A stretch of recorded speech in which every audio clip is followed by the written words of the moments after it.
선생님을 소개하겠습니다. 네. 오늘 김수롱 교수님, 제가 존경하는 교수님이거든요. 여러분들도 마찬가지시죠? 대답이 그래요.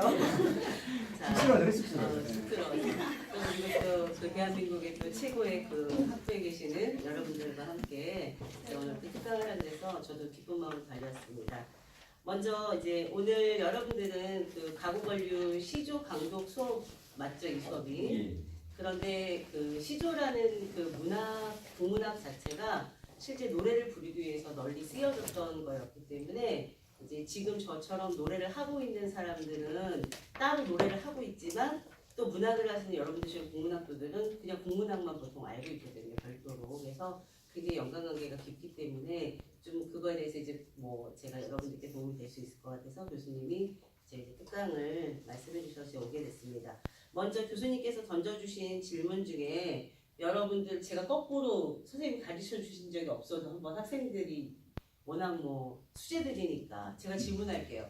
시조창이 언제 생겼을까요? 시조창이라는 음악을 언제부터 불렀을까요? 자, 상식 아시는 분 없어요? 이렇게 많이 단절이 된 거예요. 시조창이라는 음악은 조선 영조 때 시조창이라는 걸 불렀다는 것이 기록이 되어 있고 또 굉장히 널리 불렸어요. 18세기부터 부른 거죠. 시조창이라는 음악은 조선 후기죠, 그때는. 그래서 시조창이라는 음악 자체는 조선 후기 때부터 불려지기 시작했지만 실제 그 노래 근본은 가곡이라는 음악이 있었어요. 가곡창. 가곡창 들어보셨어요? 고개를 끄덕거리면 아는 건가? 뭘 모른다고 얘기하시니까 먼저 이제 강의가 이제 시간이 제가 주어진 시간이 얼마만큼 여러분들 설명을 제가 자세히 드릴 수 있을지 모르겠지만 간단하게만 좀 설명을 좀 알아들으실 수 있도록 하자면 먼저 시조라는 문학을 알기 위해서는 우리나라에 두 가지 존재하는 음악이 있어요. 노래가 있는데 그게 바로 이유가 시조라는 시조시를 가지고 그 문학을 노랫말로 얹어서 노래를 불렀단 말이에요. 근데 노래를 부르는 방식이 두 가지가 있었어요. 하나는 지금 우리가 설명하고 있는 시조창이라는 것과 또 하나는 가곡창이라고도 얘기를 해요. 그래서 가곡이라는 형태로 노래를 부르던 것이 이제 너무 어려워서 굉장히 어려워요. 좀 심오했어. 그래서 지금도 심오하고 여러분들 아직도 잘 모르는 거예요. 우리 문화인데도. 그랬던 노래를 좀 대중적으로 부르기 위해서 이제 그런 욕구가 생긴 거죠. 평민들도. 글을 알게 됐으니까. 그래서 조선 후기에 와서 시조창이라는 음악으로 불리게 된 거예요. 한마디로 말하면 어떤 거냐면 굉장히 길었던 음악의 형태를 이거 다 부르려면 10분 이상 부르니까 좀 간단하게 한 3분 이내로 이 음악의 어떤 특징적인 걸 뽑아서 부르자 해서 노랫말은 똑같이 사용하고 음악의 형식이 바뀐 거죠. 그래서 가곡창과 시조창이란 두 가지 음악의 형태가 있었는데 여러분들이 지금 공부하신 시조라는 시조시를 널리 쓰게 된 계기가 바로 조선시대 3대 시조집이라고도 여러분들 알고 있는 지금 가곡원류가 해당되거든요. 청구영원, 해동가요, 가곡원류를 조선 3대 시조집이라고 하잖아요. 그건 아시죠, 여러분들? 네, 고등학교 때 배웠어요. 네, 맞아요. 고등학교 때 배웠어요. 일반인들도 잘 모르신 분들도 그 부분은 기본적으로 배우셨을 거예요. 그래서 시조창이 성립된 것은 조선 후기지만 실제 조선 후기에서도 이 시조창이라는 음악에 굉장히 크게 영향을 미친 사람이 누구냐면은 가곡을 먼저 부르던 사람들이 시조창도 불렀겠죠. 그 노래 근본이 가곡창이니까 그 중에 이세춘이라는 사람이 가객이었어요. 저처럼 노래를 하는 사람은 가객이라고 했는데 그 시대 때는 두 가지 부류가 있었어요. 한마디로 여러분들은 가수가 아니지만 노래방 가도 노래 잘하는 사람들 많잖아요. 요즘 똑같아요.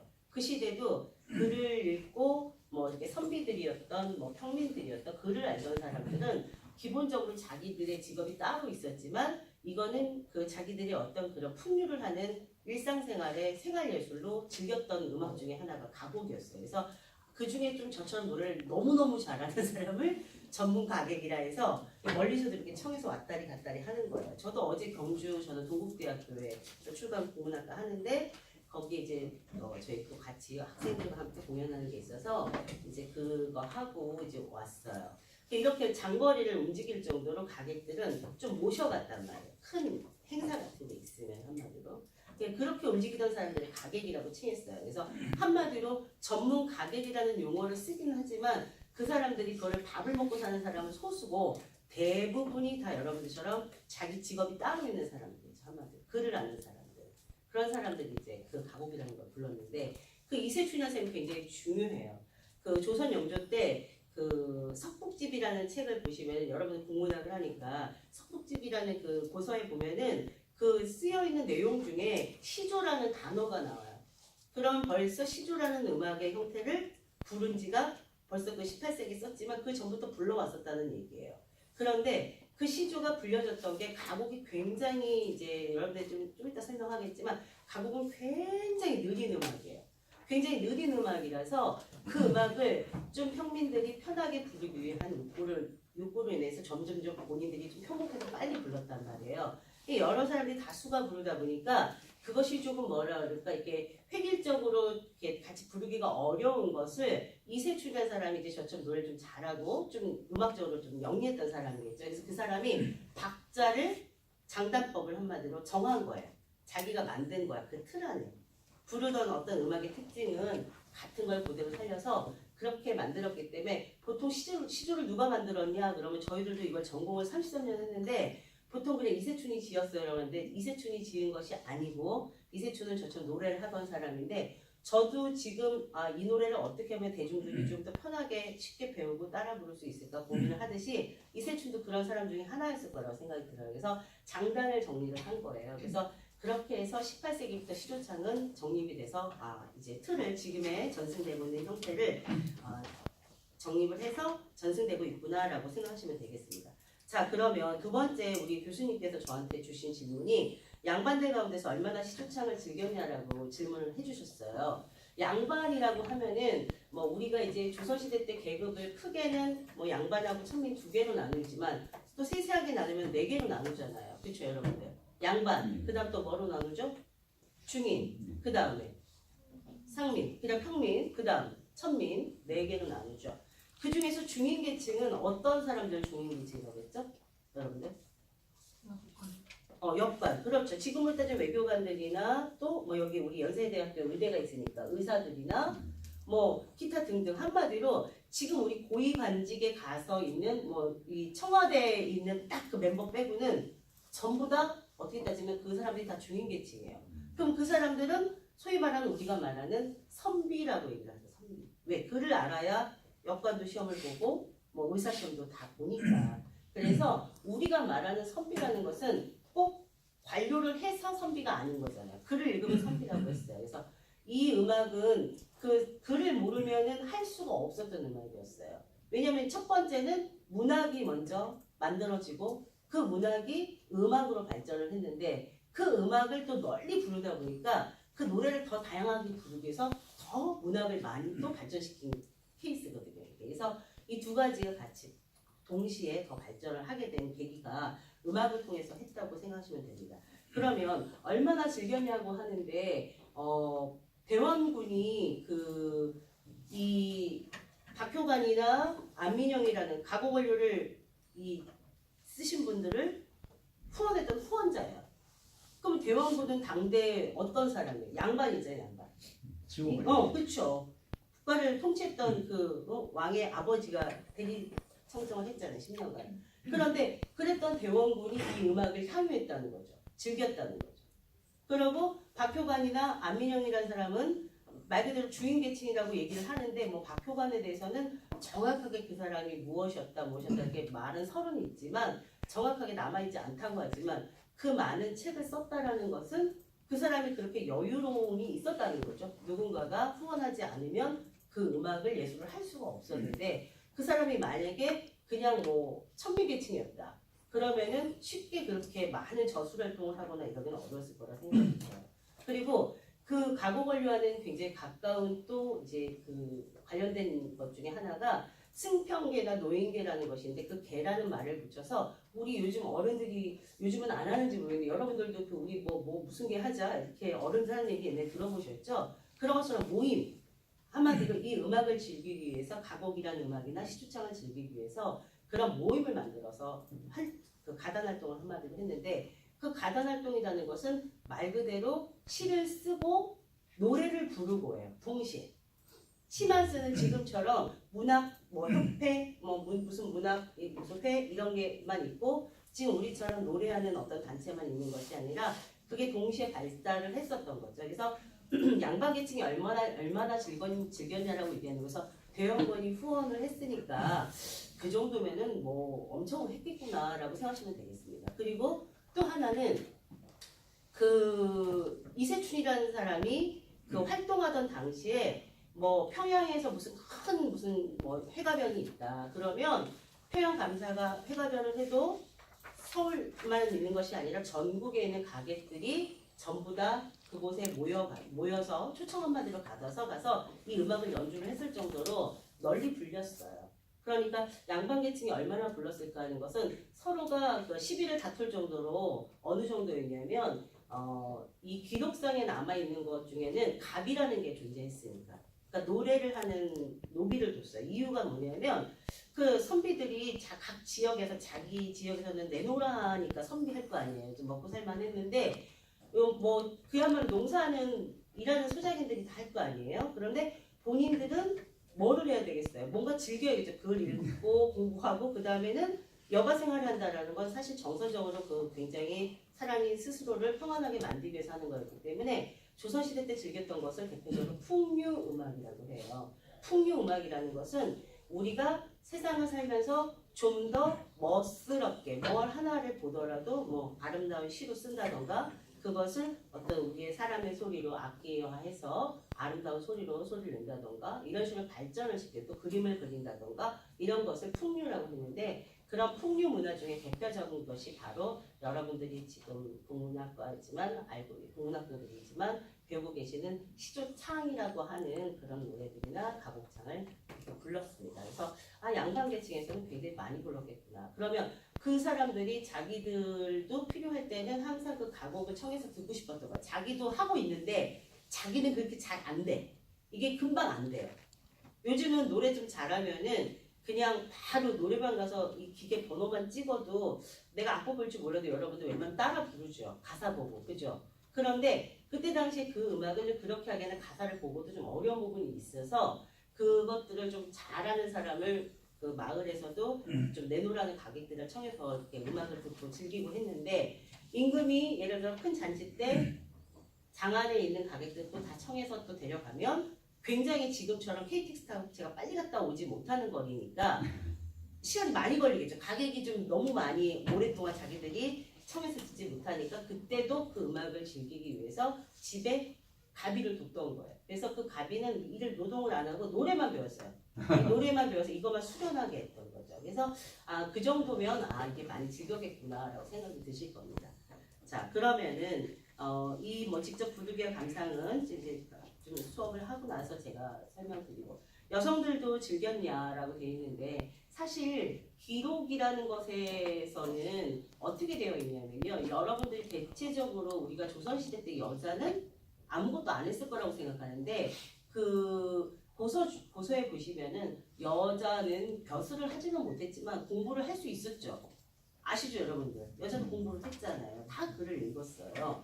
다만 벼슬만 못했었죠 그때 당시에. 그러면은 그럼 이제 양반에게 경고, 뭐 역관이나 이런 거는 여자들도 은여들도 있었으니까 물론 뭐 좀 차이가 있다고 해도 그래서 여성들도 즐겼다고 하는데 어떻게 즐겼다고 하냐면은 대부분의 생각에는 우리가 18세기, 19세기 그냥 조선 후기를 얘기하면 그냥 기생들을 떠올리죠. 황진이가 보통 시조시를 지었잖아요.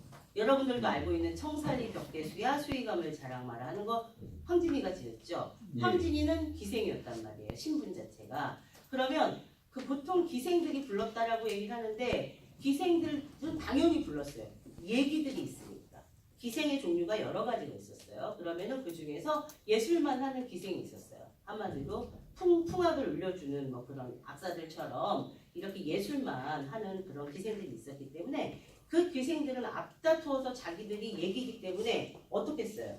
옛날에는 지금처럼 미니스커트가 없었어요. 나시가 없었어. 그러면 다 한복 입었잖아요. 우리 지금 나오는 옷 전부 다 가리고 우리 겨울이를 가렸듯이 한복을 입었기 때문에 그 얘기가 춤을 추는 것도 아니고 이 음악을 부르면서는 이 몸짓 발짓이 안 돼요. 아주 정말 단아하게 앉아 있어요. 판소리만 해도 부채를 들고 뭐 이렇게 하는데 전혀 안 돼요. 민요도 뭐 좀 이렇게 흔들잖아요. 전혀 안 되고 딱 가부좌를 틀고 보통 노래하는 자세가 허리를 바로 세우고 그리고 책을 읽듯이 앉아서 밝은 그 모습 그대로 변함없이 노래를 불러야 되기 때문에 그렇다면 얘기들은 자기들의 노래가 예술이 굉장히 돋보여야만이 어떻겠어요. 관객이 본인의 음악을 사랑하면 자기도 인기가 많아지겠죠. 그래서 더 많이 발전했을 뿐인 거지. 그 전부터 가곡이라는 음악, 시조창이라는 음악이 있기 전부터 있었던 가곡이라는 음악은 문헌에 보면은 가족이 함께 즐겼다고 되어 있어요. 그러니까 아빠, 엄마 그리고 자녀들까지 같이 그 음악을 즐겼을 거예요. 왜냐하면은 지금 사실 우리 전통 문화 중에서 전통 문화 예술 중에서 여러분들이 보통 알고 있는 문화는 대부분이 어떤 음악일까요, 여러분들? 여러분들이 지금 알고 있는 거 많잖아요. 뭐 판소리, 민요, 뭐 아리랑 또 뭐 있어요? 우리 뭐 장구도 쳐봤죠, 그렇죠, 여러분들? 그런 거 전부 다 뭐냐면 민속악이에요. 민속악이라는 것은 말 그대로 민중들에서 발전했던 음악이었기 때문에 그러면 양반들은 뭘 했을까요? 양반들이 그걸 했을 턱이 없어요. 채통을 지키느라고. 그리고 그런 그 분위기 자체가 정서가 만들어지지가 않았어요. 말 그대로 조금 레벨이 있는 친구들은 우리 연주회 간다 그럴 때 지금은 뭐 우리 뭐 아주 대단한 그룹이 한류적으로 했잖아요. 성공을 BTS가 했지만 지금 그거 BTS 나오기 전까지만 해도 웬만하면 연세대도 거의 클래식 들으러 가야 레벨이 엄청 높다고 생각하듯이 똑같아요. 우리 조선시대 때 그 음악 중에서는 지금 가곡창이나 시조창이 말 그대로 하이클래스 클래식 음악이었던 거죠. 그러니까 그때처럼 계급 사이가 있었을 때는 더욱이 그 분위기 자체가 형성이 자기 생활 환경이 좌우하는 게 자기가 판에 나가서 막 부채 들고 판소리 하는 거를 구경하고 있을 수가 없다는 거죠. 한마디로 집을 청할 수는 있었어도. 그래서 여성들도 즐겼다라고 여러분들께 말씀을 드리고 그리고 여성들이 이제 그 점차적으로 그 즐겼던 것들이 많이 기록이 남고 발전하게 됐다고 기록이 되어 있는 이유는 아까도 설명드린 것처럼 기생이라는 사람들이 기본적으로 얘기들이 있었기 때문에 그들과 같이 교류하는 사람들이 누굴까요? 기생하고 같이 노시는 분들이 누구였어? 남자분들 얘기해봐. 남학생들 얘기해봐. 본인들 기생들하고 누가 놀았을까? 그때 당시 조선시대 때? 양반들이 놀았겠죠, 같이. 그러니까 그 양반들은 글을 학문을 하고 굉장히 문화적으로 수준이 높았던 사람들이었기 때문에 그리고 우리나라는 뭐를 좋아하냐면 기록 문화를 굉장히 좋아해요. 많이 남겼잖아요. 세계 기록 유산도 엄청 많잖아요, 우리나라가. 그렇기 때문에 그때 당시에 많이 남겨져 있던 내용들이나 무슨 노래에 대한 책, 그런 노랫말 담겨져 있는 시조책이나 이런 것들이 전부 다 사실은 이제 양반들에 의해서 많이 쓰여졌다고 생각을 하시면 됩니다. 심지어 어떤 분은 어떤 양반이 그 남긴 고서에는 내가 아무개 너무너무 이쁜 아무개한테 그 바치는 책이다 해서 말 그대로 필사본 이거 글씨만 잘 쓰는 사람 따로 우리는 지금 이제 뭐 컴퓨터 워드 치면 되지만 글씨를 잘 써야 되잖아요. 그리고 쓸 내용이 너무 많으니까 손도 좀 아프니까 필사하는 사람 옆에 두고 내가 아무개한테 준다라고 하고 해서 여자가 많이 부르던 노래 시조창의 노랫말을 쓴 그런 것들을 담은 책을 써서 한마디로 선물했던 것 중에 하나가 가곡 원류 중에 또 새로 발견된 뭐 옹곡번이라는 것이 있어요. 그런 여러 가지 이제 이분들이 많이 나와 있는데 가곡 원류 같은 경우는 그래서 여성들도 굉장히 즐기게 된 계기가 이제 더 이제 기생들에 대한 어떤 그런 기록이 더 많이 남아 있을 뿐이지 가족들도 즐겼구나라고 생각하시면 되겠습니다. 그러면 또 한 가지는 그 교수님께서 저에게 주셨던 악보가 있는데 여러분들은 못 보셨죠, 선생님? 예. 제가 이따 그쵸? 카톡방에 올려줄게. 그거는 나중에 보고 제가 조금 그려볼게요. 잠깐만 그려볼게요. 자, 이게 있을까요? 백문 있어요. 없네. 빨간. 하나만 갖다 줘보세요. 이 여러분들 사실은 아까 그래서 교수님을 내가 얼굴을 막 쳐다본 게 이거를 나눠줬으면 되게 좋았을 거라 생각이 들어서 제가 이거 잠깐 그려서 설명하죠. 여러분들은 그 우리나라 정감보라는 악보를 본 적 있죠? 배웠죠? 이거 학교 다닐 때 요새는 교과 과정에 들어가가지고 지금 여기 몇 학년 위주죠? 몇 학년이에요? 2학년에서 4학년까지 다 있어요. 2학년부터 4학년까지 다 있어요. 1학년 빼고 다 있어요. 예. 그러니까 여러분들 세대는 교과 과정에서 정관보를 보잖아요, 그렇죠? 고등학교 교과 실려 있었나? 네, 실려 있어요. 네모칸 네. 악보. 그러면 먼저 막간을 위해서 설명할게요. 정관보는 누가 만들었어요, 여러분들? 정관보. 누구야? 세종대왕 설명한 사람. 어머, 너무 열심히 했다. 맞았어. 정관보라는 건 그러면 왜 정관보라는 이름을 붙였습니까? 그 뜻도 알아요? 네. 정관보. 그 발을 발을정 아니야. 자, 우리 음악에는 배국이 알아서 네. 설명을. 우리 음악에는 그 정자라는 게 굉장히 많이 나와요. 정. 뭐 얘기하느냐? 첫 번째는 우리 저 친구가 얘기한 것처럼 발을정. 그래서 지금 우리가 설명하고 있는 가곡이나 시조 같은 노래를 근대에 와서는 용어를 뭐라고 하냐면은 노래는 노래인데 어떤 노래? 바른 노래라고 해서 정가라고 그러죠. 그래서 선생님도 선생님 국악과를 나왔는데 네, 고마워요. 이 정자 하나가 우리는 이제 한글로 정자를 쓰지만 참 우리 한글 박사님이신 우리 김수롱 박사님이 보시면은 이 정자라는 거 하나 우리는 정하면 어떤 상황에서 말을 했느냐에 따라 그 정의 뜻이 무엇인지 한글은 여러 가지 표현이 가능해요. 그런데 두 가지가 있어요. 첫 번째는 지금 우리가 발을 정자라고 쓰는 이 한문과 또 한 가지는 우리 저 친구가 얘기한 정관보에서는 이 발을 정자를 안 쓰고 이거를 써요. 이게 무슨 정자예요, 여러분들? 우물 정자예요. 그래서 여기 잘 보시면 여기 이렇게 네모난 칸이 있죠. 이 모양을 본떠서 만들어서 정관보라고 하는 거예요. 그러면 정관보를 여러분들 학교 다닐 때 봤으니까 정관보를 한번 잠깐 그려볼게요. 이렇게 바둑판 무늬로 돼 있고 하나, 둘, 셋, 넷, 다섯. 이런 식으로 표기가 됐어요. 그래서 이렇게 위에서 아래로 있는 형식으로 돼 있고 예를 들어 여기에 이렇게 황해, 주, 미, 나. 이 아쉽게도 우리가 이제 세종대왕이 한글을 창제했지만 우리의 음계거든요. 이 지금 쓰여 있는 한문이 이거를 표기하는 방식은 사실은 한문으로 되어 있어요. 우리도 지금 보는 악보는 한문으로 본다고 그렇게 되어 있는 거. 근데 음은 고작 한문 많이 몰라도 돼. 딱 5개밖에 안 나와서. 황태중은 우리의 음계 5음계로 되어 있기 때문에 황태중이라는 음계라는 이 5개를 가지고 쓰고 이 모양 우물정자를 꽂아서 세종대왕이 만들어서 이걸 정관보라고 합니다. 그래서 이렇게 여러분들이 지금 알고 계시는 정자가 우리의 음악 중에 굉장히 뭐라고 그럴까? 우리가 생각하는 것처럼 말 그대로 제가 표현을 굉장히라고 썼죠. 굉장히 반듯하다. 발을 정자예요. 말 그대로 굉장히 반듯하다. 근데 이게 뭐가 반듯하냐 이거죠. 민소강은 그러면 안 반듯. 우리가 이제 배울 때 그랬어요. 민소강은 삐뚤어졌냐 이렇게 얘기를 하거든요. 그 뜻이 아니라 저도 공부를 30년 이상 해보니까 이 발을 정자를 쓴 이유가 뭐냐면은 모든 기악곡은 이 성악곡에서 나왔어요. 그러니까 지금 우리가 지금 정악이라고 얘기를 하는 것들은 우리나라의 말 그대로 상류계층이 연주하던 음악들을 정악이라 통틀어 얘기하는데 그 중에 노래만을 뽑아서 정가라고 얘기를 하는 거죠. 아까 얘기한 것처럼 가곡이나 시조창 또 한 가지가 있는데 가사창이라고 해서 가사라는 음악까지 세 가지를 정가라고 불렀어요. 그래서 이것들은 무엇을 얘기한 거냐면은 호흡을 바르게 하는 음악. 첫 번째 포인트가 뭐냐면은 이게 바로 호흡을 바르게 한다는 뜻이에요. 호흡. 근데 우리 음악은 굉장히 재미있으려고 했던 음악이 아니었어요. 정악은.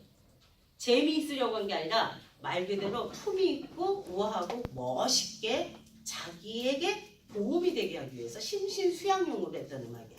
그래서 말 그대로 수양하는 거예요. 여러분들이 공부 굉장히 많이 해야 되잖아요. 그래야지 뭐 패스할 거 아니에요. 또 진학도 또 취업도 하고. 그런데 그 공부만 하면 굉장히 스트레스 쌓이잖아요. 요즘은 여러분들 스트레스를 어떻게 풀어요? 게임해? 뭐 해? 여러분들은? 노래방 가서. 노래방 가고 또 요새 노래방 잘 안 갈걸 이제는? 노래방 이제 가짜 선물. 뭐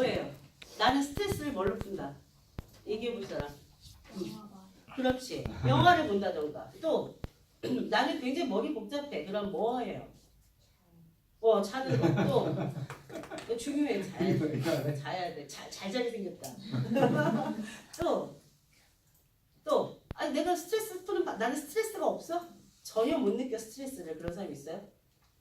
보이지 않고 내가 표현하지 않지만 스트레스가 나를 있거든요.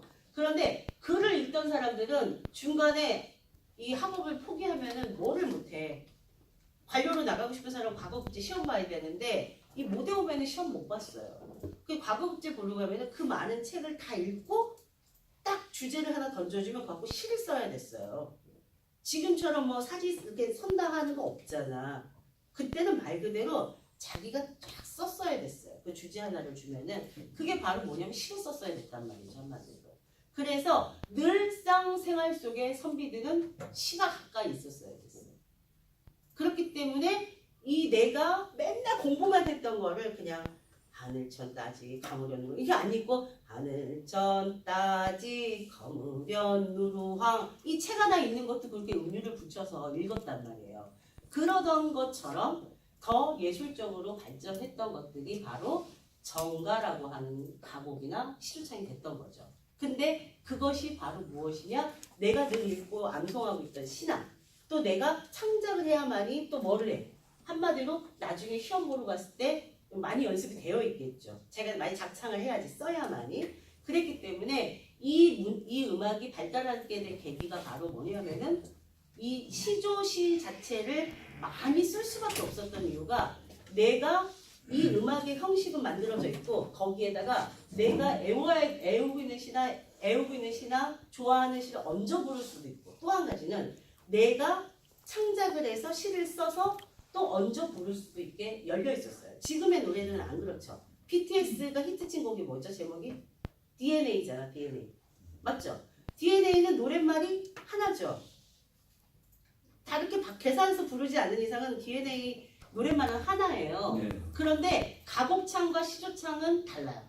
우리 조선시대 때 선비들은 말 그대로 이것을 학문하고 있는 사람들이 책을 읽는 사람들이 그 일상생활 속에서도 예술을 통해서 스트레스를 풀기 위해 했기 때문에 굉장히 연관성이 없이는 안 했어. 취침을 하는 거는 그래도 좀 나아. 휴식을 취하면 몸이 회복이 되니까. 영화를 보면 물론 그 순간에 스트레스를 풀고 또 다른 어떤 그런 정서적인 것을 배우게 되니까 도움되지만 그거는 말 그대로 여가지만 이 학문하고 있는 사람들은 늘상 그게 자기 생활이야. 글을 읽는 게. 뭐 관료를 되든 안 되든 늘 책을 읽어야 됐어. 그러면 그것을 가까이 하기 위해 했던 접근 방법 중에 하나로 발전했던 게 바로 가곡창이나 시조창이라는 거죠. 이해가 가세요, 여러분들? 네. 그래서 음악의 형식은 한 몇 가지가 딱 정해져 있는데 한 만약 10개가 있다면 10개 곡 위에다가 시는 자기가 원하는 거, 본인이 원하는 거가 동창이면 동창을 얹어 부르고 또 저 친구는 청살리가 좋으면 청살리를 얹어 부르고 이 친구는 이화열배가가 좋으면 그걸 얹어 부르게 자기 자유한 거야. 그러다 우리 김수롱 교수님처럼 시도 쓰시는 나는 좀 쓴다. 글을 난 좀 알기 때문에 쓴다. 하는 사람은 자기가 시를 써서 그거를 불러줄 수 있었어요. 그런데 그 시 문학의 형식을 정해놓은 거예요. 뭐로? 시조시로. 그것도 처음에는 정형시였어요.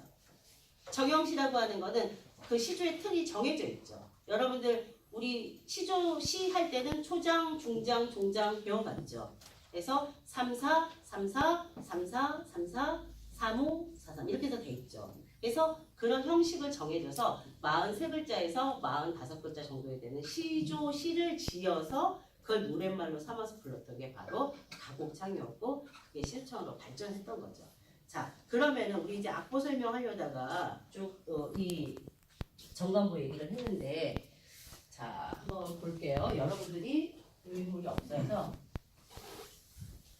자, 이건 일단 한번 지워보겠습니다.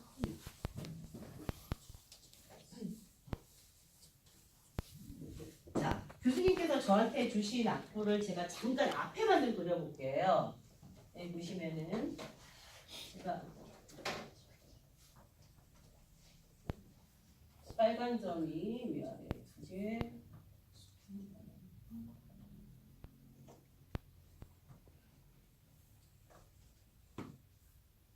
교수님께서 나중에 이거는 그 카톡으로 예. 보내주시면 한번 여러분들이 제가 설명했던 거.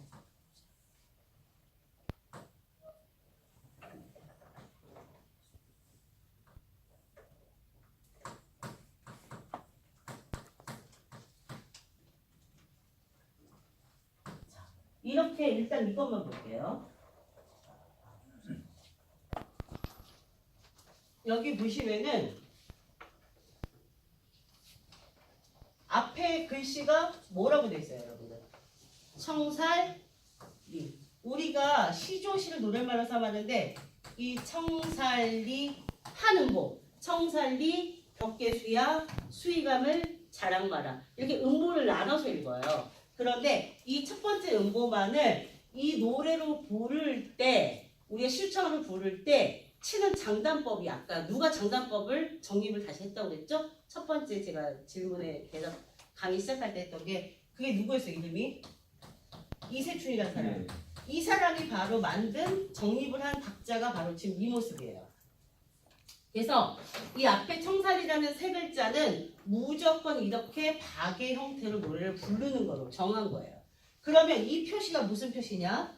여기 두 개 양쪽에 있는 것이 바로 우리가 알고 있는 장구의 장구. 장구. 그러면 여러분들이 지금 이렇게 악보를 이렇게 볼 거 아니에요. 지금 보이는 그대로예요. 보이는 모습 그대로 내 손도 양손도 이렇게 쳐다보시면은 이쪽에 있는 게 왼손이에요. 왼손. 이쪽이 오른손. 그런데 오른손에다가는 우리는 이렇게 생긴 뭐를 쳐요? 장구 칠 때? 여러분 장구 쳐본 사람 학교 다닐 때? 장구 쳐본 사람? 응. 장구 쳐보면 여러분들은 아마 이쪽에도 뭐 자꾸 쳤을걸? 그건 궁구리치에서 그건 민소각 장구고요. 보통 정악, 우리가 지금 배우고 있는 거는 선비들이 했던 풍류음악을 공부하기 때문에 정악에서는 이 궁구리치를 쓰지 않아요. 궁구리치를 쓰는 이유는 뭐겠어요? 농악이나 어떤 이렇게 밖에서 야외에서 큰 소리로 더 내기 흥을 내고 장단을 맞추기 위해서 공구를 더 크게 썼던 거지만 실질적으로 선비들이 했던 문화들은 말 그대로 세악평성이라고 해서 실내에서 많이 즐겼어요. 특히 정자나. 그러면은 정자도 야외지만 정자는 우리의 건축물이 이렇게 처마가 위에 이렇게 있기 전에 위에 보시면은 석가래가 이렇게 올라가 있죠. 그래서 그 위에 소리가 다 모여지기 때문에 야외라도 굉장히 울림이 좋았던 거였어요. 그래서 이 형태로 지금 이게 왼손인데 이게 장구로 치면은 장구의 모양을 그대로 꽂은 거라고 생각하시면 돼요.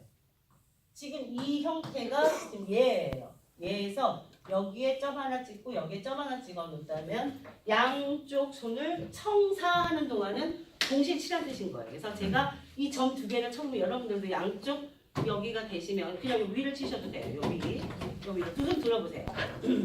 자, 두 손 들어서 첫 번째 수평으로 돼 있죠. 두 개가 나란히 그걸 동시에 치면서 청사라는 말을 하는 거예요. 그냥 말. 우리가 노래한다 하니까